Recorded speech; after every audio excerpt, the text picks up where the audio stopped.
রাত তখন প্রায় ১টা। প্রায় মানুষের তখন অর্ধেক ঘুম হয়ে যায়। আমার বরমশাই তখন বলছেন, "কিরে, চা খেতে যাবি?" আর এই সুবর্ণ সুযোগ কী করে হাতছাড়া করি বলো তো?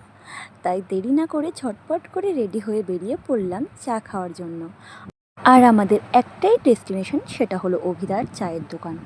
বিশ্বাস করুন, শরীরে চাটা এতটাই ম্যান্ডেটারি, একদিন যদি শরীরে না পড়ে যেন মনে হয় শরীরটা চলতেই চাইছে না। আমরা যারা যারা চা লাভার তাদের তো একটা কথা মানতেই হবে, শীত গ্রীষ্ম বর্ষা চাই হলো আমাদের ভরসা। আমার দেওর লিকার চা খায় না, তাই মুখটা কেমন করছে দেখুন। ইদানিং আমি দুধ চা খাওয়া ছেড়ে দিয়েছি, তাই এই এখন লিকার চাটাই ভরসা, কারণ চা ছাড়লে তো চলবে না।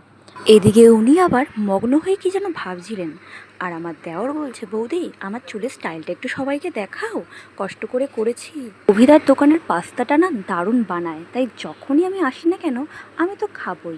আর এই পাশেই না একটা ছোট্ট নার্সারি রয়েছে।" যাই হোক, প্রায় ২:৩০টার মতন বাজে। এবার বাড়ির পথে আমরা রওনা দিলাম।